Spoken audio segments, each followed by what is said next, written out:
Elen Scylla Lumen Omentiovo. Today I bring to you all a history of the dragons. Dragons were a mockery made by Morgoth in the early centuries of the First Age. It is unknown what dragons were mockeries of, whether that be the eagles of Manwë or some other creature. The first dragon was Glaurung, and he would be a wingless fire drake.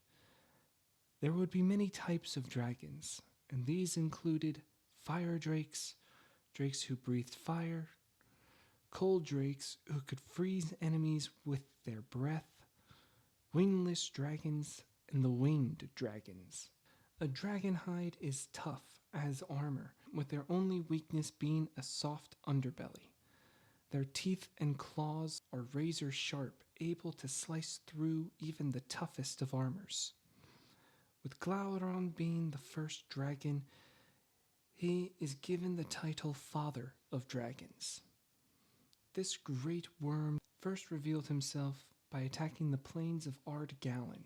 He defiled the plains, but was pushed back by archers from Hithlum. Because Glaurung was still not full grown, his hide was weak, and many arrows found their marks.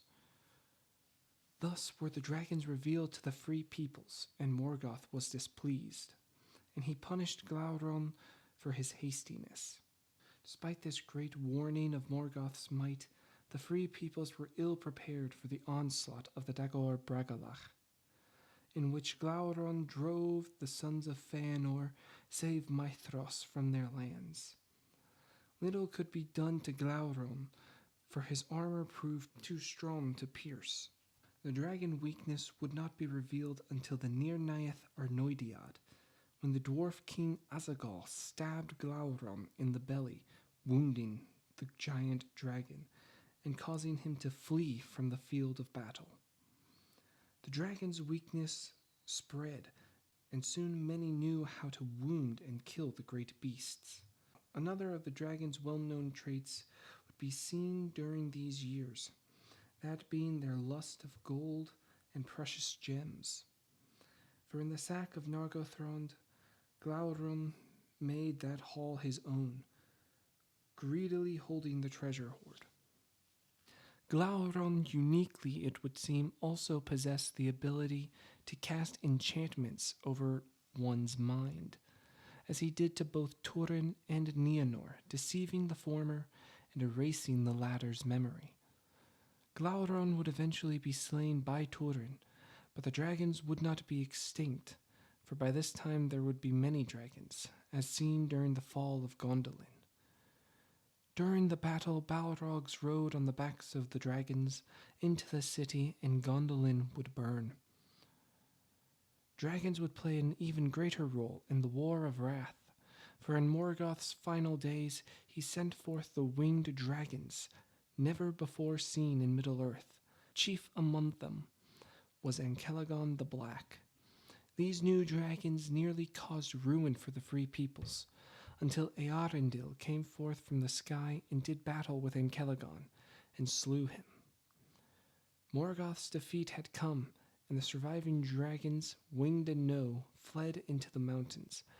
There they waited for decades, centuries, millennia, ages of the world, before again troubling the free peoples. The dwarves would amass great halls of wealth in the Grey Mountains, attracting the dragons, and the rivalry between dwarves and dragons began in a war. Every type of surviving dragon would fight this war, from winged to worm, fire breather to cold drakes, and the great dwarven halls were plundered and destroyed. It was not just dwarves tormented by the dragons. Men too still felt their wrath. The Eotheod were terrorized by the great cold drake Scatha.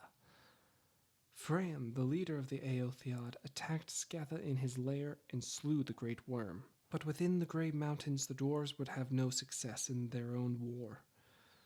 The dragons killed Furor, the king, and the dwarves were forced to flee from the Grey Mountains. But the dragons would still haunt them.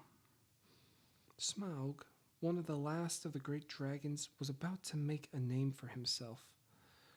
In 2770, Smaug came upon the kingdom of Erebor, taking the mountain from Durin's folk. Smaug would destroy the nearby city of Dale, becoming great in the eyes of men. For years, Smaug slept on his golden treasure hoard, until a hobbit named Bilbo Baggins and 13 dwarves from Erebor came to reclaim the mountain. Smaug would be enraged and trapped the company in the mountain while he flew to Lake Town and began burning the town. There, Smaug, the last great dragon, met his end by Bard, a bowman who fired a black arrow into Smaug's one weakness, a loosened scale. With Smaug's death, the dragons no longer came into the tales of Middle-earth, and they passed into legend. Whether any dragon survived is an idea of much debate, and while dragons could still remain in the Grey Mountains, none would be as mighty as the last, Smaug. Thank you all for watching. I hope you all enjoyed. As always, feel free to like and subscribe for more content, and please let me know how I can better improve these videos. Thanks, and as the elves say, Namarie.